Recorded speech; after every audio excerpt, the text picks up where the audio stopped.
Hi, with me is Vivek Bharghava from Communicate2, a company in Bombay. We are here in Singapore in a lush garden.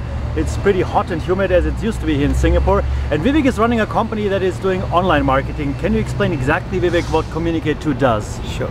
So Communicate2 has mainly two divisions. We are the largest search engine marketing company out of India. 70% of the financial sector in India works with us. The other division of ours works with search agencies and digital marketing agencies out of UK and US. They outsource their work to us. So basically, these two divisions are synergistic to each other, where each improves the other. Because we have offshore facilities, we learn best practices from different agencies, so that improves our agency in India. Because in an agency, we understand what clients want from agencies, that improves our offshore practice. Basically, it's a virtual ecosystem that we've built, which is gaining momentum as we speak. We are today now 160 people and plan to be 1,000 people in the next 3 years. You mentioned just offshore practice, what many people in the West associate with cost saving. So can you explain exactly where do you see the India advantage of running this sort of operation out of Bombay, where you have your headquarters and other places? So when we started offshore about 5 years back, the main reason why a lot of people would choose India was because of cost. But as the offshore has progressed, now they look at it from a scalability point of view, because they can scale up the team in India much faster. If you hire 20 people with SEM experience in Germany or in UK, it will take you about a year to hire them. In India, you can hire them within 15 days. Third thing is that India gives you flexibility. That means you can reduce or increase your teams at will much faster than what you can do it in your own country. And lastly, the thing is, I think offshore gives you better retention. Because now what happens is all the team members that are there in UK and US, they don't want to work on reports all day long. They want to outsource the mechanical aspects of it. Because of that, they can now spend more time with the client and spend more time on strategy, which increases the client spends. So it started off with cost saving 4 years back, but now it is reached. If you want to increase your revenues, that's the reason you look at offshore and retaining your team. Does it mean you are doing just this kind of mechanical part, or are you able to do the full supply in terms of the chain of services that is involved with online marketing?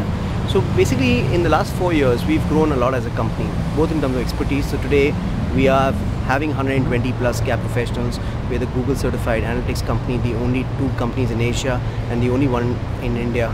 When we started off 4 years back, we were doing a lot of mechanical components, but now we actually contribute strategy to a lot of smaller clients who spend 40-50,000 pounds per month. But then we also get exposed to clients who spend 2 million pounds a month. In that, we don't do the strategy bit of that, but we do the reporting bit of it, optimization bit of it. So we are given an optimization task and we execute it. But as we've grown, our expertise in the last 5 years has grown. So what we were doing mechanical tasks 4 years back, 5 years back, today we are doing high-end analytic tasks, data mining, doing optimization for larger clients, and that's how it is heading. So we are moving up the value chain.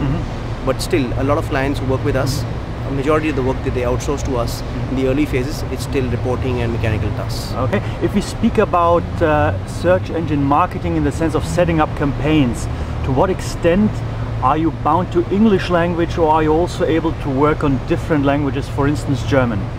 So the thing is that there are some clients with whom we've done some small pilots where we have, so let's say there are 3 or 4 languages that we have explored: German, Spanish, Italian, English. These are the 4 languages which we can somewhat work with.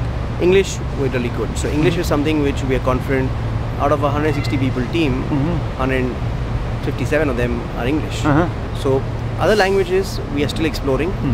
So what we can get in India is translators, but they're not search specialists. In English, we can get search specialists who know English. It's a no-brainer offshore. But for German languages, what we would do is that we would give the keywords in English, and probably somebody will have to convert them into German. So there is some kind of support required.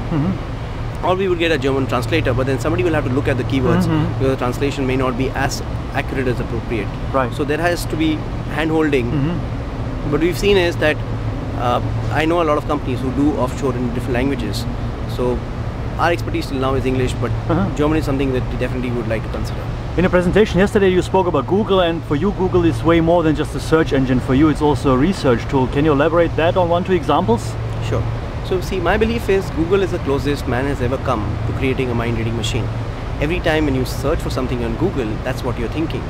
So now the thing is that if you can put a set of keywords in about yourself, about your competitors or your competitors' products, you get an idea of what kind of share of voice do you enjoy in the market. Are you more popular or less popular than your competitor? What are your products which are more popular than your competitors' products? What are your products? What kind of features people want in your products? So somebody searching for a Bluetooth headset with Wi-Fi, or somebody searching for Nokia or a BlackBerry with GPS.